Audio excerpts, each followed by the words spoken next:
In this video, I want to show you my exact framework for writing six-figure email copy. It's a simple process called Clear, and it's by far the easiest method I've seen to go from a blank Google Doc to a fully finished sales email in the matter of minutes. I've been using the same framework for my clients' emails, for my emails, and it's helped generate hundreds of thousands of dollars in sales. So if you're tired of wrestling with AI for hours just to get a crappy email, I promise this will get you a better result 10 times faster. So let's go make some money. If you can write persuasive emails, you can literally print insane amounts of money almost automatically. But most people don't know how to write a good email. Most emails suck. Today, let's fix that. Simple process called Clear. Let's jump right in. It's 5 steps. The first step is C for clarify. The biggest mistake I see in most emails is they are shotgun emails. And I'll explain what that means in a second. But the first thing you have to do to write a convincing email is figure out what is the big idea. What is the one thing that you want the reader to think, feel, or do? When you have a million different points, a million different sales arguments, they all become weak. The reader doesn't know what to feel or what to focus on or what to do. But if you have one big, strong, simple, compelling idea, the email already becomes exponentially more powerful than vice versa. So think about this as a target. If you shoot a shotgun at a target, there's all these little kind of speckle bullets everywhere, no focus. But a sniper bullet goes straight to the middle, big hole, it's very powerful, right? And so what's the one thing you want your reader to think, feel, or do? If you don't know this, you shouldn't even start writing the email. It could be rethinking beliefs. It could be to feel specific pain around a certain pain point. It could be inspiration. It could be to watch a video, click a link, to take some sort of action. So before you write an email, clarify your big idea. So some examples for copywriters, since that's what you guys are, is, copywriting is dead. AI is going to replace copywriting. Hitting 10K a month is hard. So these could all be like false beliefs or pain points that I could target. Current feelings. Frustrated because writing is hard. Jealous seeing everybody else win. Excited because you found a new framework. Have one big thought, one big emotion, and then some actions. Watch YouTube tutorials. Like, this is the actions that you guys are doing right now instead of doing what you should be. Watching YouTube, scrolling short form, staring at Google Docs, sending low effort outreach. So these are all things that I can make an email around. So very simple. Moving on to phase number 2. And also I'm going to show you guys how to use these in one of my actual emails when we go through the phases. So let's do it. Phase 2, lure them in. Before they read your email, you have to have their attention, their interest. And so the goal of luring them in is to create interest, to open the email and hook them to read it. So subject line in the first couple of lines, like basically your hook, you have to nail that. How? Using pattern interrupts. So we clarified the big idea. Once we have that, we have to figure out how do we lure them in. Starting with the big 8. So these are basically principles that you can use to craft a really good pattern interrupting subject line or hook an idea. So curiosity. Example for copywriters. These 3 words made me 17 grand last weekend. Curiosity, like what are those 3 words? I need to know. Unexpected. Sauna farts and 10K clients. So you did not expect to read that in your inbox today, right? So it's unexpected. Dream outcome. How to send 50 dope outreaches in 10 minutes. You guys want that, right? So that'd be an interesting email to read. Pain and fear. This is why clients aren't responding to you. It's painful. Personal or vulnerable. I've never told anyone this, right? You're opening up and they're like, oh, wow, what is it? Drama. You've got to be freaking kidding me. That could be the subject line. Or, wow. I've actually used that subject line and it had insane open rates, probably like my highest ever by using just wow, because it was dramatic. It kind of had some like curiosity to it as well. And then I'm exposing this fraud. Imagine if I sent that to your inbox. You'd be like, uh-oh, who is KJ finna call out? Or crazy story. How I ended up naked in the Wendy's bathroom last weekend. So these are more for story emails, but you get the point. Crazy story makes people want to check it out. And then bold statement. Instagram outreach is dead. So if you say something contradictory that's really bold, it's going to get attention, right? So that is how to lure them in. And we'll go over this on the real email here in a second. Phase 3, establish an outcome or an outline. So you've clarified the big idea. You now have a hook. You're going to get their attention. Now, before you start writing, the reason why you have so much writer's block is you don't have an outline first. You're just staring at a blank page. And so before we write, we need to have an outline. So every email type, no matter whether you're doing like sales, value, nurture, story, etc., you want to kind of create a 4-pillar spine for each email. This is going to give you a really nice rough outline. And I go over all kinds of email types in the free 10-hour copywriting course and with the resources. So check that out if you've not seen that yet. But let's go over 4 of them here. First, a story. So we start with a hook or setup. So there needs to be some kind of curiosity or tension to start the story. It needs to start in some kind of dramatic fashion. There needs to be a conflict or problem. So like, what's going wrong in this story? What are the characters facing? Then a breakthrough and a lesson. So what realization changed everything? What is the takeaway from that story?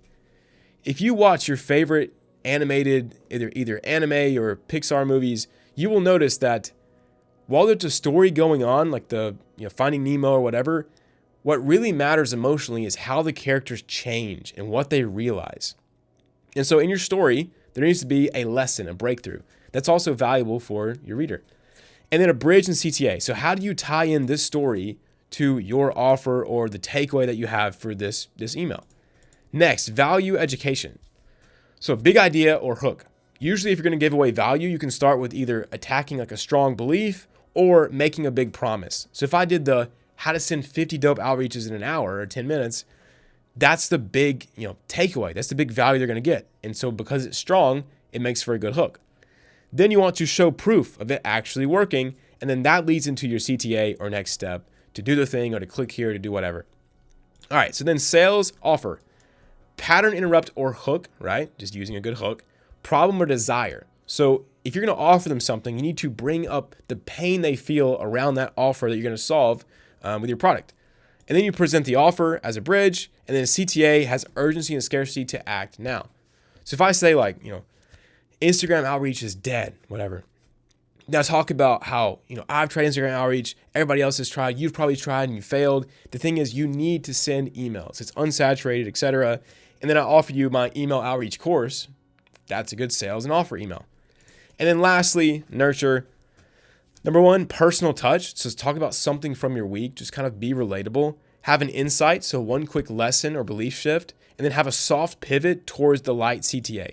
So a lot of info offers use these kind of emails all the time. And they kind of tie in pieces from the other ones into here. Like I said, we have a full email database in the free course. Go check that out. But now, phase 4. Assemble the draft. And I've underlined 3 letters in here for a certain reason, is because that's what these should be. These should be trash. These should be booty. Your goal is not to write a finished email from starting at the Google Doc to then just writing it finished. That's not how any piece of good copy works.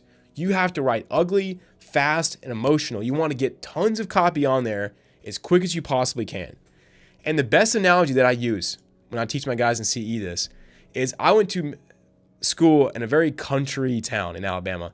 And let's just say our water fountains were pretty gross.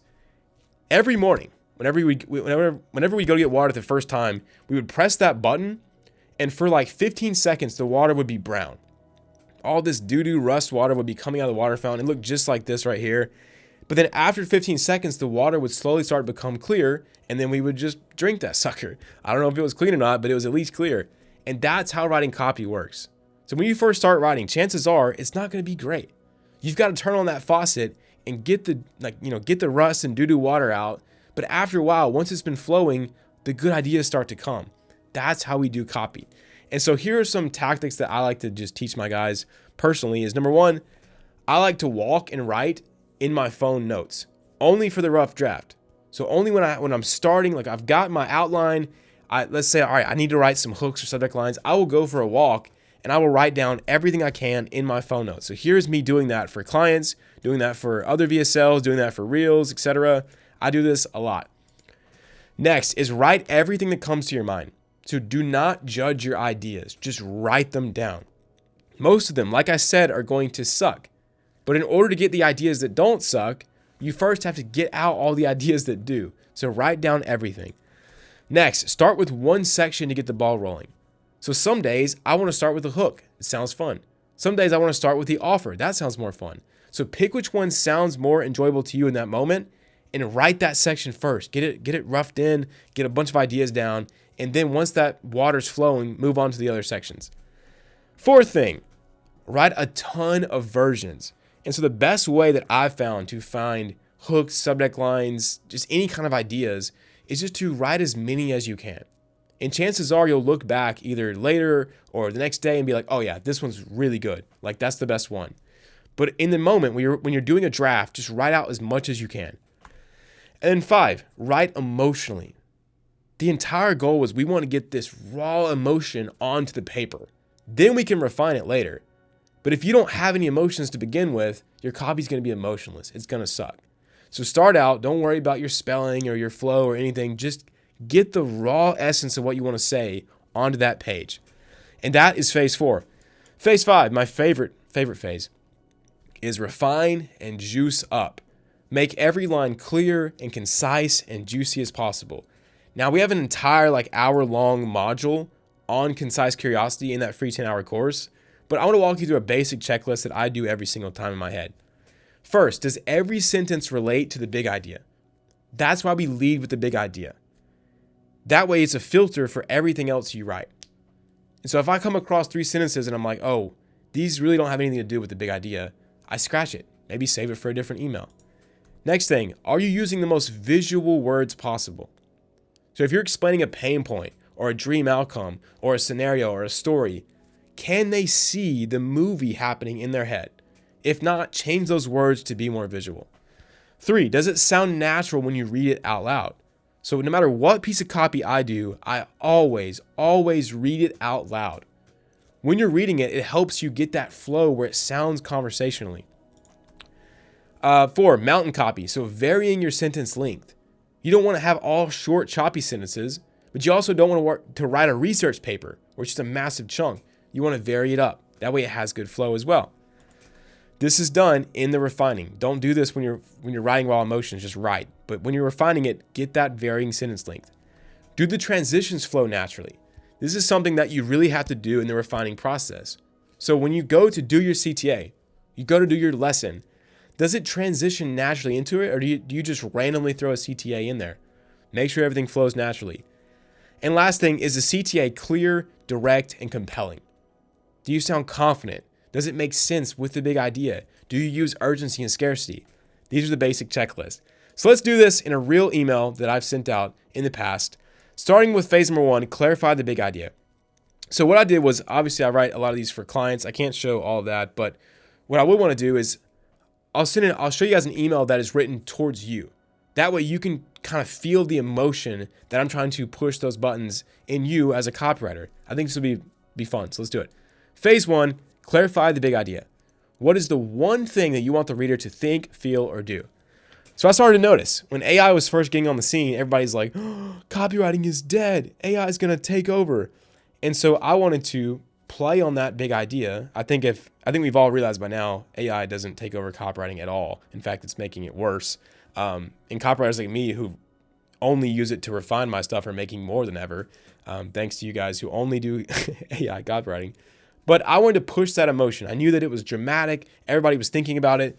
And so the big idea, though, is copywriting isn't dead. It's actually never been more profitable, and it's going to make you rich. That's the big idea.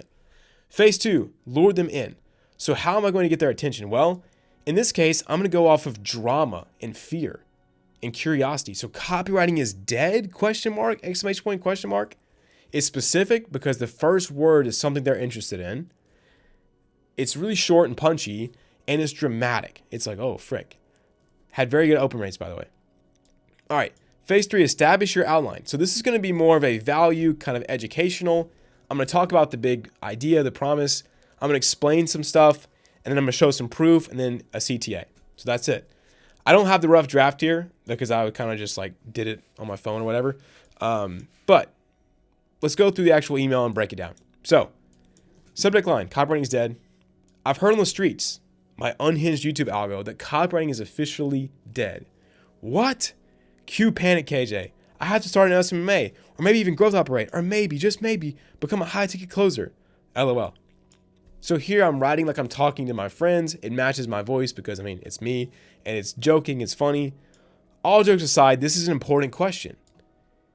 If copywriting is dead, then we are wasting our time trying to learn it. And so now I'm kind of talking about the big idea here. Is copywriting dead? Because if it is, we got to stop what we're doing and go learn something else. But if it isn't, it's going to make us rich. Which is why in today's email, I want to give you 3 quick realizations from my point of view of what's actually going on.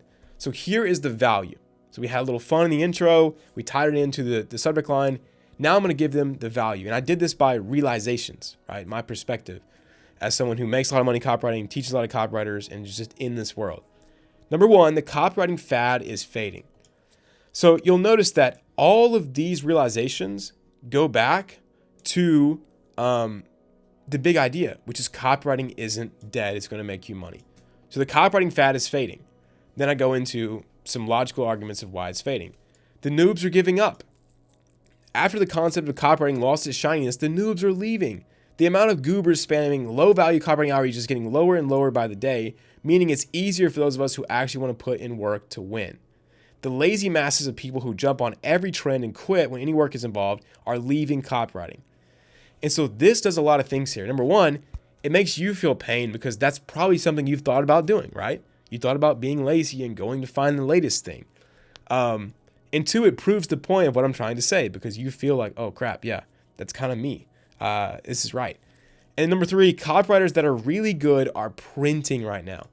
So this is where I bring in that proof section. So going back to our outline, explain the thing, show proof, CTA.